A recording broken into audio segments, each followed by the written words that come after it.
Access to Democracy is made possible thanks to the following organizations. Sheridan & Dulas, PA, a family and criminal defense law firm that has been serving clients in Dakota County and throughout Minnesota for over 40 years. Ranked a Tier 1 Best Law Firm by U.S. News and World Report every year since 2009. Sheridan & Dulas are here to help you in your most difficult life circumstances. Established in 2007, 45th Parallel Distillery was among the first 50 micro-distilleries in the United States. Based in New Richmond, Wisconsin, all aspects of production occur at their facility. If you're interested in learning more about the 45th Parallel Distillery, please check their website and plan a visit to tour their facility and taste their spirits. Truestone Financial, with locations in Minnesota and Wisconsin, has proudly served its members since 1939. Truestone engages, educates, and supports its members to ensure they have the tools to empower their financial well-being. Truestone Financial, your neighborhood credit union. Learn more at truestone.org.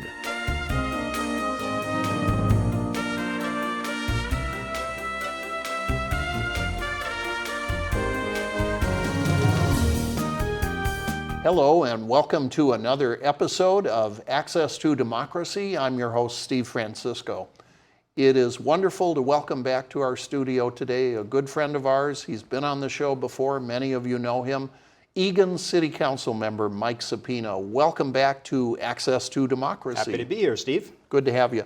So for those who may have missed your previous visits and may not know too much about you, how long have you been on the Eagan City Council? I was first elected in 2020, so one full term, and then I was just reelected in 2024. So I'm just less than a year into my second term. Second term.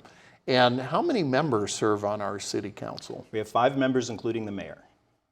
Are they elected by party or is it nonpartisan? Nonpartisan, and we like it that way. And we stagger. So 2 of us go on the presidential year, and then the other 2 plus the mayor go on the non-presidential year for the 4-year terms. And it's a part-time position? Yes, sir. Voluntary? Yes, it's one of those jobs where the time commitment a little bit is what you make of it. So you know, the bare minimum is show up to the meetings, do the votes, you know, do interviews for senior staff if that comes up, and we've actually had 4 of the 9 just since I've been on council. We've had to do interviews for, and one coming up soon, which maybe we'll talk about a little bit later. But in my opinion, there's a lot more to the job than that. I mean, to me, the job is actually getting out there and connecting with people in the community. So going to the Rotary Club meetings and going to the Community Foundation meetings and the League of Minnesota Cities and the Chamber of Commerce, all of these things to me are part of the job, and those are the folks we need to connect with so we know what's happening and what issues are important to be people. well informed and know what's going on. Right. And I assume too that part of the job of being on the city council, you have regular interactions with our state legislators, Senator Jim Carlson, and our state representatives Bianca Vernig and Liz Ryer. Absolutely, yeah. Both formal, where they come in and give a briefing on what's happening in the legislature, and also informally. I know all of them very well, and sometimes this will come up and we'll just text each other. You know. Do members of the Eagan City Council represent specific wards, geographic boundaries, or are they elected at large? All of us are at large. Representing the whole city of Eagan. Which I like that way of doing it.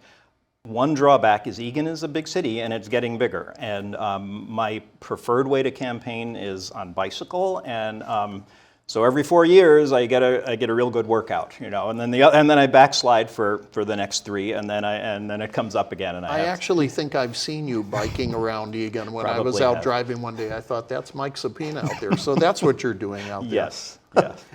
Is the council organized in terms of committees? I mean, the city council meets as a whole with the 5 members, but do you also have separate committees on specific subjects? And which committees do you serve on if you do? Yes, we do have separate committees. They don't meet all that often. There's a Public Works Committee, which probably meets pretty frequently. There is the Finance Committee, which is the mayor and Councilmember Bakken, and that meets quite frequently. Those are probably the 2 that meet the most. I'm on the HR committee. We don't meet that often. I'm on that with Councilmember Fields. But for instance, when an interview process is coming up to fill, say, a senior staff position, the HR committee will meet with our HR staff and just go over, how we want that interview process to go forward. Mm-hmm. This is a very subjective question. Don't want to get you in trouble with your colleagues. How would you characterize your relationship between you and your colleagues, and how do you all get along? Yeah, that's not a hard question. We do get along. I mean, of course, we're different people. We come from different backgrounds. We have different ways of approaching our work, but we get along really well. For example, I was just at a baseball game with Councilmember Fields. We don't hang around socially very often, but we were at the game because there was an award presentation to the city, and we were the two that were available, and we both kind of raised our hands right away and said we want to go. Yeah, and we got on the Jumbotron and then got to be down by home plate at Target Field, so it was actually pretty awesome. And then we got to watch the game from seats that were very, very high up in the stadium. So, wow, up in the nosebleed country. Yes, exactly. Yeah. So since it is a part-time job, tell our viewers, what is your day job and what is your training, your background, your profession? Background is in architecture. I don't work in architecture now, but I had worked for 3+ decades as an architect at various firms in the Twin Cities, and even before we moved to Minnesota, we were out in the Bay Area in California, and I worked for some firms out there as well. And most of my work, somehow or other, ended up gravitating back to multifamily housing. Even when I was at a place that did a lot of federal work, which I hadn't done before, I'm like, okay, how am I going to fit this into what I know how to do? Well, it turns out some military housing projects came along, and they were like, oh, we have just the guy for that, and those ended up on my desk. So I got to do some big military housing projects down in Oklahoma and in Colorado. They were actually a lot of fun. Mike, as I understand it, and from knowing you, you have a particular interest in sustainable environment and protecting the environment, but also building structures that are environmentally sustainable. Tell us a little bit about how did you become interested in sustainable development? Well, to me, that's just the natural evolution of where architecture is going, where building is going, where city planning and city development is going. I think it's pretty well understood that we kind of can't continue on the path that we're on sustainably. We can't keep pumping carbon into the atmosphere. It's changing the atmosphere. All the scientists know that. A lot of the political people know that. Some of them don't want to know it, but it's true. And we need to kind of figure out what to do differently. And there's big scale things we can do differently. Not every individual like you or me can do those things ourselves. So there's also smaller things that we can do at a city scale, and the city of Eagan is taking a lot of steps in that direction. We hired a sustainability coordinator who's been doing wonderful work, and even on an individual scale. So we put solar panels on our house about 5 years ago, and they've worked great, and we don't pay an electric bill for about 7 months, 8 months out of the year. We have an electric car that gets charged up from our solar panels, so we're not paying for gas. That's a lot of carbon that's not going to the atmosphere just from those relatively small decisions. And it might surprise people that actually, you mentioned solar panels. I've heard from other people that they tell me, you'd think in Minnesota, there are so many cloudy days in the winter, but it turns out we actually have a fairly high number of sunny days in Minnesota, even in the winter where the solar panels are active. You're right. They work well here. I mean, I'm sure they work better if you're in California or Arizona or someplace like that. Dubai, but I mean, they work here too. I believe a few years ago, a statistic I saw was the country with the most solar energy was, or solar energy in production, I guess I would say, was Germany. That might be different now, but Germany is not exactly thought of as a warm, sunny location, right? But they were the ones that were ahead of the game, at least back then. Very interesting. Yeah. And before your election, you served on the Eagan Sustainable Advisory Committee and the Eagan Advisory Planning Commission. Tell us, do you think that experience working on those advisory commissions helped prepare you to serve on city council? Yes, absolutely. And how so? Yeah, it's well. First of all, I'll kind of throw out there for the folks watching this. If you have any kind of interest in city government or sustainability or planning or parks, because we have a parks commission, consider applying. The application is open year-round now. We still do our interviews in March, April, something like that. Make the appointments in April. But the applications can come in year-round. Most folks, of course, wait until right before the interviews to apply. But it is a great way to prepare yourself if you decide at some point you want to run for council or any other position in any other form of government, part of the government. You meet city staff, you understand how the process works, you get to see kind of,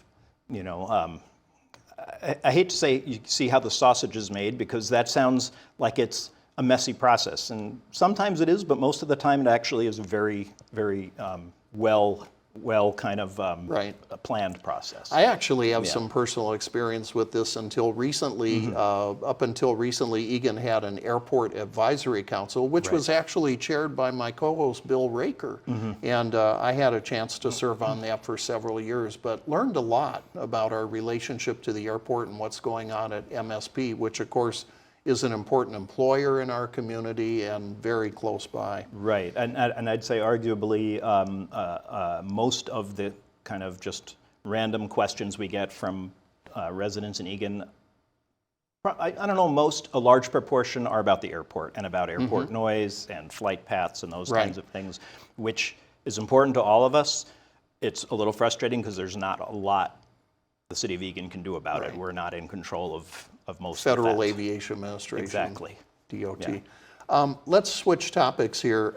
Eagan Police Chief Roger New, who has served for many years now in the Eagan Police Department, he is stepping down and retiring, I believe I heard, at the end of October. Right. So the City of Eagan's going to be hiring a new police chief. Tell us, what is the process that is in place for interviewing and hiring the next police chief for the City of Eagan? Well, that's a great question. And being on the HR committee, that's something that I got to have a hand in. So there's a few different ways we could have done it. The way we chose to do it is we did hire a consultant, a search firm. We could have told the search firm geographically only look in these certain areas, but we said no. Let's just do a national search, and we want to have cast a wide net because, well, I think you know Roger. I know Roger well. He's been a guest on this show several times. Yes, and he, I hate to use the word irreplaceable, but we're pretty close to irreplaceable territory there. So we want to make sure we have a pretty big pool of potential applicants for that spot. And we actually have interviews with the finalists on October 8th. I don't know who they are. I don't know how many there are, and I don't want to. I want to find out when I walk into the room, and they might be people I know. They might be people that are local. They might be people from the other side of the country. So we're going to keep an open mind, and our HR staff, narrowed down the pool of folks that come into the finalists that we're going to interview that day. Just a general question, Mike. What qualities or qualifications do you think are most important for the next police chief? I mean, being the chief of police in a growing city like Eagan, it's a very important position in terms of maintaining public safety, maintaining the morale. The leadership sets the tone for morale within the police department. What qualities are you looking for in the next chief? Well, that's a great question, and in fact, each of us on the council and the senior staff had a short interview with the search firm where they asked that exact same question. And to prepare for that discussion with the search firm, I actually called some people I knew in Eagan, because I know what qualities are important to me, but I'm one out of almost 70,000 people in Eagan. I wanted to find out what was important to some of the people I know, including people who maybe aren't in my normal circle of friends and contacts. So I did call a few different folks and asked them that same question. And I'll say that a couple of them said something which is impossible. They said, just clone Roger. And I said, well, okay, let's park that. And what other qualities are you looking for? And compassion was a big one. Communication was a very big one. And A certain amount of independence is important too, in my opinion. We're in kind of a weird time right now where we're starting to get pressure from other forms of government, for example, the federal government, on what our city does and what the police do. And we need a police chief who says, this is Eagan's job. This is what we're going to do in Eagan, and we're going to kind of make sure we're doing that right. Mm-hmm. When you talk about these qualifications, and I think of Roger, you mentioned communication. He is a tremendous communicator. Yes. I've interviewed him on this very program at least twice, I think maybe even 3 times, and always just very forthcoming and explains what's going on with our police department and public safety issues in a very relatable way that people can understand. Really good leader. And maybe not so much as far as his job as a police chief, but it's good to have someone with somewhat of a sense of humor too, and someone who can, when the time is right, just kind of laugh at themselves a little bit. And Roger shared with me in one of the interviews I'm recalling that he started out as an SRO, a school resource officer, and worked his way up throughout his career. Yeah. So I'm sure you join me in wishing Roger a very long and enjoyable retirement. Absolutely. He certainly earned it. I mean, even in a place like Eagan, which is, we had a statistic come out recently that said we are the lowest crime city, I think, in Minnesota, and one of the lowest in the country. So even in a place where there's not a lot of crime, it's a high-stress job. That's tremendous, and especially considering we're not a small town anymore. Right. Eagan used to be at one time long ago, but 70,000 people here now. Absolutely. Yeah. I want to ask you about some redevelopment issues that are going on in the city of Eagan. Specifically, can you give us, our viewers, an update on what's happening at the Thomson Reuters site, which used to be the home of this very program. We recorded our shows at Thomson Reuters in their TV studio. We're now here at Eagan High School. But what's happening at the old TR site? Well, for anyone who's driven by there, you'll see that a lot is happening there. It's the big thing that you see right now is a warehouse that a 6-level warehouse for Amazon. It came in originally. It was just called Project Nova. We didn't know who the end user was, although for something that big, we all had a pretty good idea of who it probably was. But when we approve land use, you just approve it on land use. You don't approve it on individual corporations, or it's like, folks would be like, I want a Trader Joe's, or I want a whatever. It's like, we approve grocery store. Who it is kind of not. So. Footprint is 650,000 square feet. The total building is about 3.6 million square feet. I actually did a quick Google search. The Mall of America is 5.6 million square feet. So it's smaller than the Mall of America, but pretty big. Not by much. But Maybe so about 60% would it be fair to say size. that's the single biggest parcel of real estate in Eagan? That's being developed right now? That's being developed? Yes, I guess I don't have that statistic at my fingertip, but I'd have to Sounds think like it is. might be. Yes, yeah. And just to the west of that, along Arlene, 104 townhome units are going in as part of the same development, different developer, but part of the whole same process. And the city council was very adamant when this was when the planning process was going through, that we did not want commercial traffic, industrial traffic from the Amazon east part of the site going out onto Arlene, which is a residential street. Right. And that is the way it's being planned now. There's a way in, of course, off of Dodd Road, and another way for the industrial traffic onto Yankee Doodle Road. That access is right by that water tower that's there, and it's a tricky place to put an access through for a lot of reasons. Probably more reasons that I can get into on this show, but eventually it'll happen. Mike, I want to ask you too, I've noticed that there are, I believe, 2 specific new housing developments that I've seen going up in Eagan, a couple of them close to where I live. One off Diffley, and I believe the other off Ron Road, that are specifically designated, I believe, for veterans housing. Tell us about that. Yeah, I'd love to. So the one that is off of Ron Road is developed by MACV, which is, I'm going to get it wrong, Minnesota Assistance Assistance Council for Veterans, I believe it is. And that is 22 units, townhomes, and of supportive housing, and it's for veterans, specifically for veterans who are perhaps in the past have been homeless or maybe at risk of becoming homeless. So 22 units gets a lot of support for folks that really need it. And then just down the street from there, off of right by the transit station, is housing that's already been built and occupied, and that's veteran preference housing. That was developed by the CDA, the Dakota County CDA.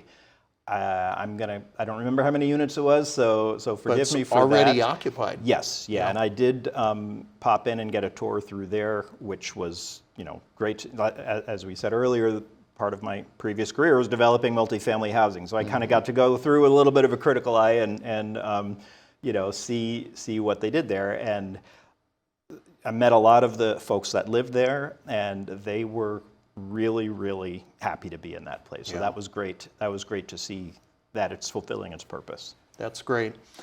Anybody who's driven around the city of Eagan recently, especially this summer, has been reminded of the truism Minnesota has two seasons, winter and road construction.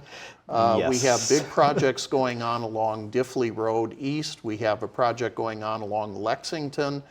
There are several others going on. Can you give us an update on what is the city doing here and when's it going to be finished? Well, let's say the county, but okay. Or the county, okay, yeah, within the city of Eagan. Yeah, the city, it's within the city, and the city, of course, participated in all of this. And also Lone Oak, maybe you mentioned, or I don't know if you mentioned, Lone Oak east of Pilot Knob. Yeah, a lot of cones up this summer. And Diffley, I've had the opportunity to drive on a few times just in the past couple days, and I'm like, wow, this is hard. This is hard. It's not so. I live off Diffley. It's not so bad if you're traveling down the street in the middle of the day. I mean, basically 4 lanes of traffic down to 2, one each direction.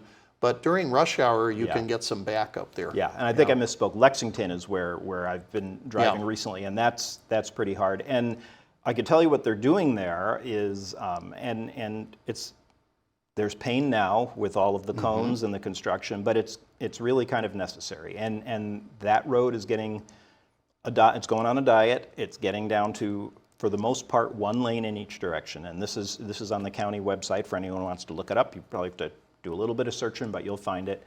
And one place in particular that I'm glad to see some work is being done is right at the Eagan Art House, where it crosses over to Northview Parkway, because that is, in my opinion, kind of a dangerous place to cross. So we have the Eagan Art House on the west side. We have the Patrick Eagan Park, with a children's kind of a play area there, and we have a lot of people that live over on the east side, and it's almost like we're luring children to come across the street, which is people are driving easily 50 miles an hour or more, and there's no traffic light or crossing for very far in either direction. I believe it's posted 45, maybe 45 miles an hour, but they're going faster than that. And that's been a place I've worried about a lot. And of course we have recent history of some pretty traumatic vehicle accidents, and we don't want to see that happening. So the work they're doing, I'm assuming it's curbing, gutters, sewers, putting in new sewers, it looks like. I mean, judging from the size of some of the tubing I saw on the side of Diffley. Yes, a little unfortunate that it happened just as the art house opened, so all the people coming in for our big opening last Saturday had to kind of navigate through it, but sometimes that's just how it works. This is a perfect segue. I wanted to ask you about Eagan's new art house. Tell us about it. Opened last Saturday. I love it. And how is it an improvement over what used to be the art house? Yeah, that when even before I was on the city council, a big priority for me and for many people I know was we need a new art house. And I think even for other folks that already were on the council. I mean, it was 1950s Rambler building, the tiny office with 3 city staff crunched together in there. And I did spend a lot of time there, so I got a very good feeling of what it was like in there. Not accessible at all. We should tell viewers, Mike, what does the Art House do? What can you do at the Art House? Yeah, that's a in good case way they to start. don't know. It's part of the City Parks Department, and it is art classes. So a lot of pottery, but Painting? more than just pottery. Painting. It's funny, I was just looking at the catalog today because the City Parks is very good at telling folks this is what's happening at the Art House this week. So sometimes they'll have artists come in that just are working kind of like on a contract basis just to teach a class on something that maybe they don't normally teach there. And these classes are open to any Eagan resident, right? Yes. And there is sometimes, of course, a fee associated with it because you need to pay for the materials, like if you sign up for the watercolors class or oil painting or something like that. Yes, and although I do believe, and this is something folks, if they're interested, would have to look up, but I do believe if it's something you can't afford, you should just contact the Parks Department and talk about if there's a way you can get I guess the term would be a scholarship or, Something to take to the help class you if anyhow. you have trouble paying the bill. Yeah. And but there's so much going on there. They just had the grand opening a few days ago. It's been open for a while, but that was the official grand opening. It's and much there was a bigger than lot the of old people there. facility too, Yes. and they have more parking, I've noticed. Yes, and it's accessible, it's sustainable. There's geothermal wells in the parking lot. There's solar tubes bringing in outside light even to the middle of the space. It is a great facility. It's the envy of all our neighbors. I'll just go out on a limb and say that. I was going to say, I don't think all of our neighboring cities necessarily have something such as the Eagan Art House. No, and it's an Eagan facility. It's primarily for Eagan residents, but anybody can sign up for a class there. So it's going to be a hub for the whole region, not just for Eagan. Mike, we're down to less than 2 minutes. I want to ask you real quickly, if I may, where is City Council right now in terms of the budget process for next year, for 2026? We did just approve a preliminary budget a couple of meetings ago, and that is going to come to I believe it's called the Truth and Taxation hearing, and I'm going to get the months wrong now, so forgive me for that. I believe that's in December. So between now and December, we can, if we choose to, we can reduce the levy increase that we approved in the preliminary budget, but we can't increase it. So anybody who's watched our meetings or has read our minutes or followed along will see what the budget is going to be for the next year, and there will be a levy increase, as there is most years. This is going to be maybe a little bit of a hard year because I believe what I've heard through the grapevine is the county, might also have to have a levy increase because of reduced funding coming in from the federal government. Right. And that's facing all cities, not just Eagan. And we have a technology referendum for the school board will be on the ballot this year too, which is important to pass. But, that costs money too. And we should mention early voting begins, we're recording this today, September 19th, and of course, Election Day, November 4th, I believe it is. Yeah, I think right. so, yes. I'm glad you told me about early voting, though, First because Tuesday in November. On my way home, I'm going to vote. Yeah. Mike Supina, Eagan City Council, thank you again for joining us on Access to Democracy. Thank you for the work that you and your fellow council members do on behalf of the people of Eagan. And for our viewers, thank you for joining us today. You can see more Access to Democracy interviews on our website at accesstodemocracy.com. Thanks, Steve.